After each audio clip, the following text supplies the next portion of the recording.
जय सिया राम दर्शकों, आप सभी का बहुत बहुत स्वागत है आपके अपने प्रोग्राम स्वयं को खोजो में। और मैं हूं आपके साथ उपेंद्र कौर। दर्शकों, कार्यक्रम की पिछली श्रृंखला में हमने उस प्रसंग को जाना जब रावण माता सीता का हरण करके उन्हें अशोक वाटिका में ले गए। और ऐसे में हमने आपसे पिछले कार्यक्रम में यह भी साझा किया कि किस तरीके से जटायु ने रावण के साथ युद्ध किया और उस युद्ध में वह बहुत बुरी तरह से क्षतिग्रस्त हो गए, उन्हें बहुत ज़्यादा क्षति पहुंची और वो ज़मीन पर आकर गिर गए। तो ऐसे में उनके साथ और क्या कुछ हुआ, और इस प्रसंग को आज इस कार्यक्रम के माध्यम से जानेंगे हम अपने बेहद ही खास मेहमान से। जी हाँ, हम बात करें मोटिवेशनल स्पीकर सौरभ जी की। तो आइए सबसे पहले मिलकर उनका स्वागत करें। जय सिया राम सर, बहुत बहुत स्वागत है आपका। आपका भी बहुत बहुत स्वागत है। सभी श्रोताओं और दर्शकों का भी बहुत बहुत स्वागत है। सर, कार्यक्रम की पिछली श्रृंखला में हमने माता सीता जी के हरण के बारे में जाना कि किस तरीके से रावण ने माता सीता का हरण किया और उन्हें अशोक वाटिका में वह लेकर गए। और साथ ही साथ उस दौरान हमने यह भी जाना कि कैसे जटायु ने रावण के साथ युद्ध किया और ऐसे में वो कितने ज़्यादा क्षतिग्रस्त हो गए, उन्हें कितनी चोट पहुंची। तो ऐसे में हमने यह जानना चाहा आज इस कार्यक्रम के माध्यम से कि उसके बाद क्या हुआ जटायु जी के साथ जब वो ज़मीन पर आके गिर गए, और उस विशेष प्रसंग पर जानना चाहेंगे आज इस कार्यक्रम के माध्यम से। बहुत सुंदर। जैसा कि पिछले उसमें हमने वही चर्चा की थी, क्योंकि रावण वहाँ जब ले जाता है ना अशोक वाटिका में, तो हमने ये भी कहा था कि इंद्र ने वो एक पायस दिया वहाँ। तो क्या होता है कि उससे उन्हें किसी चीज़ की आवश्यकता नहीं, तो वहाँ पर ये भी साथ साथ होता है कि जो राक्षसियाँ हैं वो परेशान हो जाती हैं और वो शिकायत करती हैं, रावण से जाके बताती हैं कि वो कुछ भी जल और वो नहीं ले रही हैं। तो वहाँ पे वो रावण क्या करता है कि जो विभीषण की पत्नी शर्मा है वो ये कहते हैं उनकी व्यवस्था की जाए, उनको वहाँ उनके साथ भेजा जाए। तो ये बताने का साथ में आशय सिर्फ ये था कि रावण को भी बराबर उनकी चिंता है और उसे ये भी पता है ये उन्हें क्या पसंद है। इसलिए उन्होंने विभीषण की पत्नी शर्मा को भी वहाँ ये बताते व्यवस्था में लगाया है। और त्रिजटा एक राम की ही भगत थी तो उनको वहाँ लगाया है। तो वो हो क्या रहा है, लीला के रूप से कर रहा है, ऊपर से तो ये दिखा रहे हैं। इधर क्या होता है, जब अपहरण हो जाता है जिस समय, तो भगवान राम जी वहाँ मारीच का वध कर देते हैं। तो लक्ष्मण जी जैसा कि सीता के पास से जब वो जाते हैं, जैसे ही लक्ष्मण जी को भगवान राम देखते हैं तो एकदम वो चौंक जाते हैं, अरे लक्ष्मण तुम यहाँ। तो यहाँ एक चीज़ मैं बहुत बताना ज़रूर समझता हूँ कि वहाँ पर एक बार हमने पहले भी कहा था, पंचवटी में माता सीता जब थी तो उन्होंने स्पष्ट कहा था, उसमें अरण्यकांड का ना एक तरह से दोहा 24 की चौपाई 1 नंबर पर आता है, मैं कुछ करम नरलीला करब नरलीला। तो यानी कि अब ये विशेष रूप से इसलिए कहा जा रहा है कि अब जो कुछ हो रहा है वो सब नरलीला के रूप से हो रहा है। हम यहाँ पर ये नहीं मानेंगे एक तरह से भगवान राम हैं। यहाँ पर अब उनके सारे रूपक में एक तरह से नर जैसे कहना चाहिए, इंसान वो है। तो यहाँ छूटते वो लक्ष्मण से कहते हैं तुम यहाँ कैसे एक साथ। तो अरे, तो उसने बताया कि ऐसे ऐसे, जैसे ही जो मारीच की ध्वनि थी कि राम, और उसने जब बाद में ये बोला था तो उसे देख के माता सीता ने मुझसे कुछ कहा और बहुत से वचन इस तरह के कहे जिसकी वजह से मुझे आना पड़ा। तो उन्होंने ये भी कहा कि भाई मैं उसको भी सह लेता, लेकिन वो स्वयं के लिए आत्मघात करने की कोशिश करने लगी तो मैं फिर आना पड़ा मुझे। तो यहाँ भगवान राम उनसे कहते हैं अच्छा तुम्हें उनका वचन तो ध्यान रहे पर मेरा आदेश तुम्हें नहीं ध्यान रहा। वो भगवान राम के बाद लक्ष्मण जी पूछ जाते हैं। तो यहाँ ये बताने का आशय कि यहाँ जैसे एक नर्व करता है ना, उसी तरह से सारी लीलाएँ हो रही हैं। वो भगवान बड़े व्याकुल होते हैं, देखो अब तो ज़रूर कुछ ना कुछ ऐसा हुआ है, क्योंकि ये कहीं ना कहीं मेरा मन कह रहा है कि सीता नहीं मिलेगी। ये सब इस तरह से छल मारीच नहीं किया जिसके कारण से ऐसा हुआ है। तुम्हें भी दूर किया है, मुझे भी दूर किया है। और वो वहीं से व्याकुल होके चले जाते हैं। और इधर वो रास्ते में ये कह रहे होते हैं कि मेरे अंग भी एक तरह से अपशकुन दे रहे हैं, मेरे वो वाम अंग कहना चाहिए, नेत्र फड़क रहे हैं। तो यहाँ पे होता है ना जैसे कि एक तरह से जो देखिए कि चाहे भगवान प्रभु हैं, लेकिन जो ऑटो सिस्टम है सब जगह काम करता है। हाँ जी। जैसे आप भले ही प्रधानमंत्री हैं, अगर कहीं से जा रहे हैं तो रेड लाइट अपना काम करेगी। बिल्कुल। अगर आप किसी मेट्रो में तो मेट्रो अपनी तरीके से होगी। ऐसा ही तो इसी तरह से जो चीज़ व्यवस्था है वो सबको प्रभावित करती है। तो यहाँ पर वो ये बराबर कह रहे हैं लक्ष्मण से कि चलो अब शीघ्र ही चलो, रास्ते में ही बता के वो चलेंगे, और देखो मुझे मन ये कह रहा है कि सीता वहाँ नहीं होंगी। और वो रास्ते भर व्याकुल होते हुए आते हैं, और जब वो पंचवटी आके देखते हैं और वो कहते हैं कहाँ गए तुम, लेकिन वहाँ कहीं भी माता सीता नज़र नहीं आती हैं। वो लक्ष्मण से कहते हैं कहीं ऐसा तो नहीं है, कहीं किसी पुष्प वाटिका में या किसी पुष्प लेने या फल लेने गई? बोले नहीं, ऐसा नहीं है। और वो काफ़ी व्याकुल हो रहे होते हैं, जैसा कि यहाँ नर लीला जैसे कहना चाहिए वो कर रहे होते हैं। और यहाँ मैं तो एक बात ये कहता हूँ कि नहीं, समय के साथ सारे भाव ज़रूरी हैं। इंसान का ये स्वभाव होता है, किसी खुशी में खुश होना भी ज़रूरी है, दुख में दुख होना भी ज़रूरी है। हम ऐसा नहीं सोचें हर समय एक ही भाव में रहें। तो यहाँ वो बहुत परेशान बराबर हो रहे होते हैं, वो सबसे पूछते हैं। तो यहाँ एक चौपाई मुझे ध्यान आ रही है, हे खग मृग हे मधुकर श्रेणी तुम देखी सीता मृगनैनी। तो वो सबसे पूछते हैं कि भाई जो वहाँ के खग हैं, क्योंकि उन्हें माता को वैसे भी मृगों से ज़्यादा था, और एक तरह से मृगनैनी मतलब उनकी आँखें एक तरह से माना गया कि मृग के समान थी।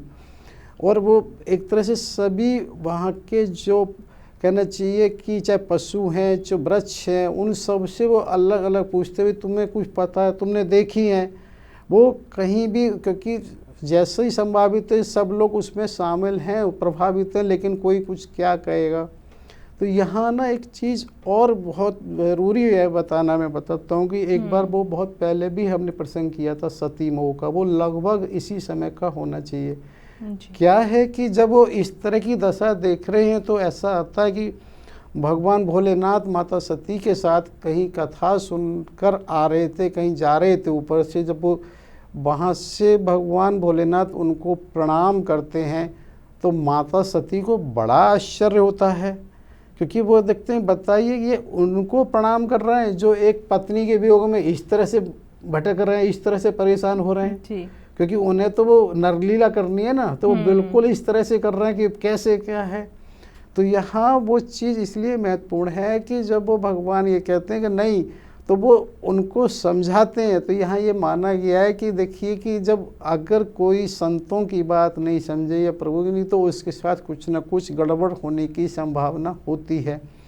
तो माता सती नहीं मानती हैं और वो उनकी परीक्षा करने के लिए आती हैं, और वो ऐसा करती हैं कि उसी माता सीता का रूप धारण करके सामने आती हैं। उन्हें लगा एकदम ये तो प्रसन्न हो जाएंगे जब उन्हें लगेगा, लेकिन वो उल्टा वो प्रणाम करते, माते प्रणाम, और आज अकेले कैसे आप वन में विचर रही हैं। तो वो एक साथ शक पका जाती हैं। अरे तो ऐसा भी आता है कि उन्होंने एक बार और आई, उन्हें लगा कहीं कुछ हो सकता है कि मेरे किसी रूप में बनाने में कमी रही हो, दोबारा भी ऐसा कुछ होता है।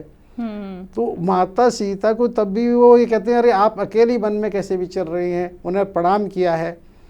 और ये बताने का सिर्फ ये आशय है कि यहाँ पर जो सती लीला हुई है, इस सती मोह के कारण ही ये सबको संक्षिप्त में कहते हैं कि वहाँ जब भगवान भोलेनाथ जाते हैं तो उन्होंने ये देखी है, इन्होंने ऐसे ऐसे किया है, तो उनका ये भाव होता है कि भाई अब इन्होंने तो एक तरह से मेरे जो पूजनीय हैं उनकी पत्नी का स्थान हो रहा था, अब मेरा वो भाव तो रह नहीं सकता।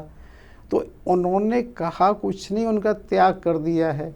लेकिन जैसा लीला को वहाँ होता है कि वहाँ उनके जो पिता के यहाँ एक यज्ञ हो रहा होता है, जिसमें और भी उनकी बहन वगैरह का आता है, कोई जा रहे होते हैं कहीं, वो इस तरह से ऊपर वायुयान कहें ना उस समय की, आज की, या ये कहें कि वो जा रहे हैं विमान वगैरह, तो वो उनके बारे में पूछती हैं। तो भोलेनाथ ये बताते हैं कि इस तरह से तुम्हारे पिता का यज्ञ हो रहा है, तो वो वहाँ जाने के लिए कहती हैं। तो भगवान भोलेनाथ इसलिए रोकते हैं कि उन्हें आगे की लीला दिख रही है कि नहीं जाओ, तो वो समझाते हैं कि बिना बुलाए नहीं जाना चाहिए, हमको नहीं बुलाया है तो नहीं। वो माता इस तरह से कहती है भाई पिता के घर का क्या जाना क्या बुलाना, पिता के घर तो जाया जा सकता है। तो वो समझते हैं अब कि भाई ठीक है, जैसे तुम्हारी इच्छा है। वो वहाँ आती हैं, जब वहाँ आती हैं तो वो एक तरह से उनका ना तो कोई ठीक से स्वागत वो करता है, क्योंकि जो अनपेक्षित यदि कहीं कोई आता है और विशेष रूप से उस कार्यक्रम में जहाँ कोई आपका कार्यक्रम हो, तो फिर आपको बहुत अच्छा नहीं लगेगा। बस माता ही एक ऐसी हैं जो हर समय अच्छे से मिलती हैं। तो वहाँ जब वो आती हैं तो वहाँ उन्होंने देखा कि उनका कोई स्थान नहीं है पति का। तो यहाँ ये बताने का भी होता है कि देखिए हमारे कितना महत्वपूर्ण है, भले ही पति वहाँ नहीं है लेकिन पति का जो मान कम होने की वजह से पत्नी इतनी वो व्याकुल हो जाती है, वो उसी समय निर्णय लेती हैं अपनी उसको शरीर को ख़त्म करने का। बोले जी बताइए, जिस पिता से मेरा शरीर मिला है उस पिता का यहाँ जब उसका ही मान नहीं तो इस शरीर का क्या है। और वहीं पर वो उसको भस्म करती हैं, और भस्म करके जैसा सबने सुना है तो वहाँ भगवान शिव उनके सबको लेके सब तरफ जाते हैं। और ये इसलिए बताया गया कि वर्तमान में जितने शक्तिपीठ हैं ये इस बात का प्रमाण है कि ये उसी समय के हैं। चाहे वो वर्तमान के जो शक्तिपीठ हैं हमारे भारत के साथ साथ पाकिस्तान, नेपाल, बांग्लादेश और आसपास भी हैं, तो ये शक्तिपीठ वो शक्तिपुंज कैसे होते यदि राम वन गमन नहीं होता, सती मोह नहीं होता, बिल्कुल सती मोह नहीं होता, तो ये शक्तिपुंज जो वर्तमान में हमको मिल रहे हैं ये कैसे मिलते? क्योंकि एक एक लीला आप ये देखिए ना कैसे कैसे कहाँ से जुड़ी हुई है। बिल्कुल वो जो शक्तिपीठ है आज भी हम सब शक्तिपुंज मानते हैं, उनसे मिलता है। अगर नहीं वनगमन होता, सती मोह नहीं होता, सती मोह नहीं होता तो क्या ये मिलते? तभी इस कार्यक्रम की शुरुआत में हम यह बात दर्शकों से हमेशा कहते हैं कि यदि राम जी को वनवास ना होता तो दिए गए श्रापों का और वरदानों का क्या होता? जैसे कि माता सती उस माया से प्रभावित हो गई, तो इसी तरह से कोई भी हो सकता है, क्योंकि प्रभु ने जब ये कहा है कि नर लीला करनी है तो वो बिल्कुल इसी तरह से नर लीला करते हैं। मैं लक्ष्मण उन्हें समझाते हैं, वो कहते हैं कि मैं ये कर दूंगा और वो कर दूंगा और वैसे रहने से क्या है। उनको समझाते कि नहीं प्रभु आप ऐसा करोगे तो कैसे काम होगा। इसी तरह वो धीरे धीरे उसी वियोग में कहते सुनते आगे बढ़ते जाते हैं। और ये बात होती है कि वहाँ पर लक्ष्मण ये कहते हैं कि जो चीज़ जहाँ हमने है वहीं से हमें अन्वेषण करना चाहिए, एक तरह से खोजना चाहिए। तो वो खोजते हैं, धीरे धीरे आगे बढ़ते जाते हैं। तो जब वो वहाँ फिर पहुँचते हैं, जब वो देखते हैं एक जगह अरे ये रथ टूटा हुआ है, सारथी भी है, और यहाँ एक तरह से आता तो कहीं गधे है पर पता नहीं वो घोड़े होंगे गधे होंगे कि वहाँ इस तरह से मरे पड़े हैं। इसका मतलब यहाँ ये तो युद्ध तो हुआ है, लेकिन इस अन्वेषण से कि ये चीज़ पता लग रही है कि रथ तो एक ही है। अगर कहीं कोई युद्ध हुआ है तो दो में होने चाहिए, दो कम से कम रथ होने चाहिए, लेकिन जो निशान है वो एक के हैं। तो वो उसी को इस तरह से कर रहे होते हैं, आसपास ये कहीं तो कोशिश करते हैं। तभी उनकी दृष्टि एक जटायु के पास उनकी आवाज़ सुनाई पड़ती है, वो कराह रहे होते हैं, तो उसकी तरफ जाती है। तो वो उसी समय वो अरे उनकी तरफ जब जाते हैं गीधराज जटायु की तरफ, तो वो ये देखते हैं वो किस तरह से वहाँ तड़प रहे होते हैं। और मैं साथ में यहाँ ना गीधराज जटायु से जुड़े हुए दो प्रसंग और बताता रहता हूँ, क्योंकि हमारे यहाँ गीता प्रेस गोरखपुर बहुत प्रमाणित साहित्य माना जाता है। उसमें भी कल्याण अंक है 95 नंबर का। उसमें ना तीसरे एक उसमें खंड में था 30-31 पेज पर उनसे जुड़े हुए दो प्रसंग आते हैं कि वो वहाँ पर ये लिखा हुआ है कि ये पाटेश्वरपुर के एक राजा थे, उनके ये दो पुत्र थे सबल और महाबल। तो जिनके कर्मों की वजह से संतों का ये श्राप मिला था कि तुम गीध योनि में प्राप्त होगे और भगवान उसकी राम की वो करके सब तुम्हारी मुक्त आत्मा होगी। तो ये बताने के कि कम से कम गीध की वर्षीय अवस्था 60,000 वर्ष से ऊपर है, और उससे पहले ही उनको ये श्राप भी मिला हुआ है कि तुम इस तरह से गीध योनि में होगे और भगवान राम की सेवा करने पर तुम्हारी मुक्ति होगी। तो ये बताने का ये ऐसे है कि कितनी चीज़ें कहाँ से जुड़ी होती हैं। तो इसी के साथ उसी कल्याण अंक में एक चीज़ और आती है कि जो जटायु हैं ये बताते हैं कि रावण जब ऋषि मुनियों को परेशान करते थे तो क्या था, एक बार उन्होंने खेल में इसे अपने मुंह में ही एक तरह से रख लिया था। तो पेट में जलन होने के कारण बार बार उसे एक तरह से वो उगलना और निगलना जैसे कहना चाहिए ना वो कर रहे थे। तो जब देवर्षि नारद आए थे कि जटायु तुम ये क्या कर रहे हो, इसके तो एक तरह से जो वध लिखा है भगवान राम के द्वारा भविष्य में, तुम ये क्या कर रहे हो। तो ये बताने का आशय ये था कि किसी भी लीला को कहाँ से चीज़ें जुड़ी हुई हैं।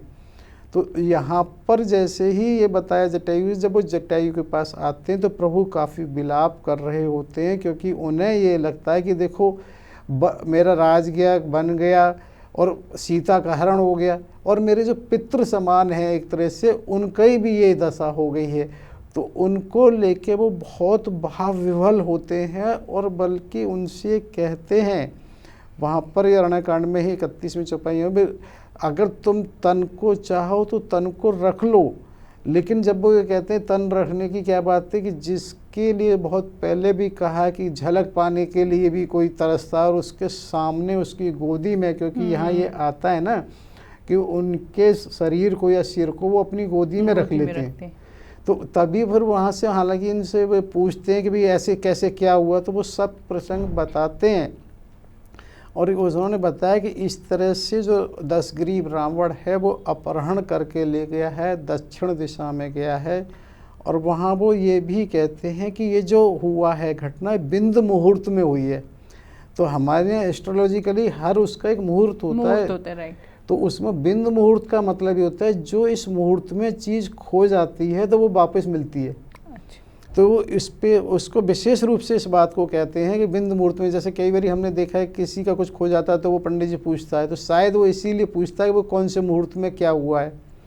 तो वहाँ वो विशेष रूप से ये बताते हैं बिंद मुहूर्त में हुआ है, और बिंद मुहूर्त में जो खोता है वो वापस निश्चित मिल जाता है। तो यहाँ ये बताने का ये कि वो इधर उनको जब ये इस तरह से कहते हैं कि तुम अपने सिर, तो उन्होंने ये बात बिल्कुल कही कि जिसकी झलक पाने के लिए, और ये मेरा तो सौभाग्य है कि मैं उनके सामने ही अपने इस तरह से प्राण छोड़ूंगा। तो वहाँ पर जटायु महाराज अपने एक तरह से शरीर वो उनका वो हो जाता है। यहाँ एक चीज़ और मैं बताना चाहता हूँ कि साथ साथ जैसे ही जो इनके सबके साथ शरीर निकलता है तो उसमें से कभी लगता है जैसे फिजिकल से हम फोटो खींच के डिजिटल भेजते हैं ना, कुछ ऐसा होता है कि कुछ शरीर से निकल के कहीं जाता है, जिसको हम आत्मा कहें, चाहे वो सॉफ्टवेयर है, कहीं कुछ होता है। क्योंकि यहाँ ये बराबर आता है कि जब उसका रहता है तो वो काफ़ी परेशान होते हैं, और उनका सारी काज क्रिया एक तरह से लक्ष्मण जी बराबर में वन में से काष्ठ यानी लकड़ी वगैरह ला के उनका वो चिता बनाते हैं और वो करते हैं, सब भगवान राम अपने ही द्वारा करते हैं उनका। क्योंकि ये भाव पहले से भी बताया था अनेक बार कि वो पितृभाव है, क्योंकि पितृभाव दोनों कारण से है कि वो पिता के सखा भी हैं, और ये पहले बहुत पहले कभी बताया था कि शनि के उससे लौटने पर उन्होंने मांगा था कि मेरे पास कोई पुत्र नहीं है, तो मैं चाहता हूँ कि मुझे एक तरह से आप वो दे दो तो मेरी अंत्येष्टि वो करे। तो यहाँ वो चीज़ प्रमाणित भी हो रही है।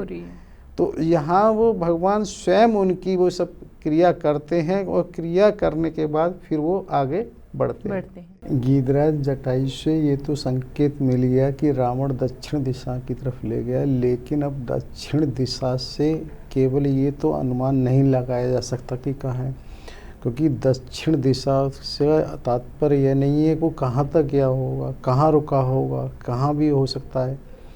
तो क्योंकि यहाँ इसलिए भी बहुत ज़रूरी है, बहुत पहले भी जब हमने वहाँ दशरथ जी और कौशल्या के विवाह की चर्चा की थी तो वहाँ पर ये प्रसंग आया था कि उसने माता कौशल्या के विवाह पूर्व भी अपहरण किया था, और जब अपहरण किया था तो उस समय हमने ये जिक्र किया था कि उसने सीधे लंका नहीं ले गया था, वो तिमिंगल नाम की एक तरह से एक मत्स्य थी, व्हेल की तरह से मछली वहाँ रखा था। तो अब वही चीज़ यहाँ थी कि पता नहीं उसमें वो इतना सक्षम है कि लंका ले गया, किसी और जगह रखा हो, कहाँ होगा। तो उसका तो एक ही चीज़ है कि वो बराबर उस चीज़ को उसी तरह से अन्वेषण कर रहे हैं, बल्कि वन में भी वो सघन वन में जो वैसे क्षेत्र हैं उनमें प्रयास करते हैं। हो सकता है उसने ऐसी जगह रखा हो उसे दुर्गम जिसे कहें कि आदमी आराम से पहुंच ही न सके, तो वो उसी चीज़ को एक तरह से आगे बढ़ते जा रहे हैं, देखते जा रहे हैं, करते जा रहे हैं। तभी एकदम हवा का बड़ा झोंका सा आता है, और वहाँ आता है तो वहाँ पे एक राक्षसी का जिक्र मैं कर रहा हूँ जो कि मानस जी में कहीं नहीं है, लेकिन क्या कि प्रातः स्मरणीय श्री सुदर्शन चक्र जी द्वारा जो रचित है रामचरित, उसके खंड में है, उसमें उत्तराखंड में। तो उसमें आता है कि एक अयोमुखी नाम की राक्षसी होती है जो एक तरह से सीधे उन पर वो आक्रमण करती है, तो उससे वो तुरंत लक्ष्मण जी उसके एक तरह से कहना चाहिए यहाँ भी ना नाक कान और पयोधर उसके वो काटते हैं, जिसके बाद वो वहाँ से चली जाती है। तो इसी चीज़ में जब तक वो अभी सावधान भी नहीं हुए, भगवान राम ये कहते हैं कि अब ये वन इस तरह के या कुछ भी हो सकता है। तो तभी दूसरा एक हाथ इस तरह से आता है कि जो एक तरह से लक्ष्मण जी को उठा लेता है। तो तुरंत भगवान राम ये कहते हैं कि जो तुम्हारे पास जो कृपाण है, तलवार है, जो उसे दो हो, और उससे तो तुरंत भगवान राम उनसे भगवान लक्ष्मण से वो कृपाण लेके उसका एक हाथ काट देते हैं, और उससे भगवान लक्ष्मण की तरफ फिर उस कृपाण को फेंक देते हैं कि तुम भी ऐसा करो।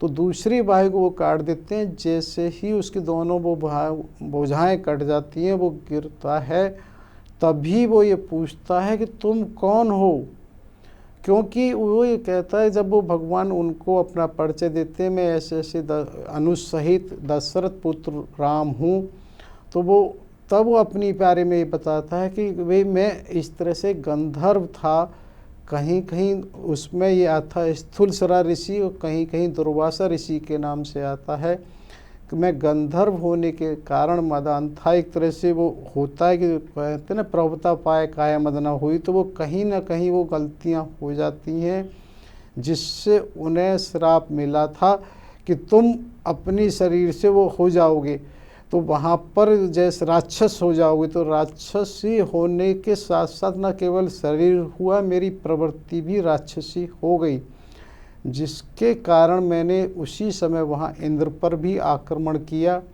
तो इंद्र ने अपने वज्र से मेरे सिर को ऐसा मारा जिससे कि मेरा सिर अंदर घुस गया है। अंदर घुसने की वजह से मुझे कुछ भी नहीं दिखाई देता। तो तब ये हुआ कि मैंने ही उनसे कहा इंद्र से कि कैसे भी ये देखिए, मैं इस तरह से पूरा जीवन क्षुधातुर रहूँगा, कुछ तो ऐसा करो, क्योंकि उससे ये था कि इस स्थिति में मैं गंधर्व हूँ, तो मरना तो मृत्यु तो होनी नहीं है, अमर हूँ, लेकिन ऐसा जीवन भी नहीं जिया जा सकता है। तो तब वो इंद्र से ये कहते हैं, तो इंद्र ने कहा है जब तुम पृथ्वी पे पहुँच जाओगे, तुम्हारी भुजाएं इतनी लंबी हो जाएंगी योजन की, जिसकी वजह से कहीं दूर से भी आप किसी को भी पकड़ सकते हो। तो यहाँ ये उस तरह से को साथ ही फिर ना वो महर्षि से भी ये कहते हैं कि मेरा उद्धार कैसे हो। तब वो महर्षि उसी समय ये उससे कहते हैं कि जब त्रेता युग में राम और लक्ष्मण वन में आएंगे, तब वो तुम्हारी गति को वो करेंगे। तो ये बताने का आशय ये है कि देखिए, कबंध का भी उद्धार कैसे होता, भाई जब तक तो त्रेता युग आया ही नहीं है, उन्होंने तब ये कहा त्रेता युग में ऐसा होगा, और उन्होंने नाम भी ले दिया कि राम भगवान आएंगे, वो वध करेंगे। जी, मतलब एक देखिए ना कि किस तरह की व्यवस्था है कि वहाँ के लोगों को सब देख तो सकते हैं, लेकिन परिवर्तन कोई नहीं कर सकता। हाँ जी, मतलब उस व्यवस्था को देखिए, कितने ऋषि मुनि हैं, कहाँ हैं, वो सब देख सकते हैं। तो इसीलिए यहाँ ये भी आता है कि जैसे ही जब वो वहाँ आगे बढ़े हैं ना जटायु के बाद, तो उन्होंने सोचा हमें मार्गदर्शन कौन देगा, क्योंकि उन्हें लगा कि जो हम पीछे अगस्त ऋषि थे वो तो पीछे छूट गए हैं। तो उन्हें तभी ध्यान आता है कि आगे मतंग ऋषि का आश्रम है दक्षिण में, तो मतंग ऋषि से शायद कोई सुराग मिलेगा। तो वो मतंग ऋषि के आश्रम जा रहे होते हैं, तभी ये कबंध होता है। और ये बताने का ना कि सारे ऋषि मुनियों को पता सब है, लेकिन किसी को भी किसी व्यवस्था में परिवर्तन करने का किसी को हक नहीं है। तो उसी चीज़ को जब वो कबंध की इस तरह से वो कर रहे होते हैं, कबंध ये बता रहा होता है कि महर्षि से उन्होंने जब कहा, तो उन्होंने कहा भाई तुम्हारा इस तरह से भगवान राम जब भुजाएं काटेंगे तब तुम्हारा, तो वो वहाँ पर ये चीज़ बताने की है कि देखिए इस तरह से यहाँ उसका वो हुआ है, और वो बड़ा प्रसन्न है। मतलब क्यों प्रसन्न है, वो कहता है जितने ऋषि मुनि इतने यज्ञ तप और वो करते, तब उन्हें एक झलक नहीं मिलती, और मुझे साक्षात प्रभु आपके द्वारा मेरा उद्धार हो रहा है, वो भी गंधर्व योनि में, गंधर्व योनि और राक्षसी योनि में। गंधर्व योनि में तो वो पहले था, अब तो राक्षसी योनि में। तो ये मेरा कहने का आशय है कि पॉजिटिव में भी नेगेटिव और नेगेटिव में पॉजिटिव, कि अब यहाँ उसकी दृष्टि कितनी पॉजिटिव है कि वो ये नहीं देख रहा मेरा कष्ट क्या हुआ है, उसने ये देखा कि मेरे इसके कारण ही प्रभु आपके दर्शन हुए, जो बहुत ही मुश्किल हैं।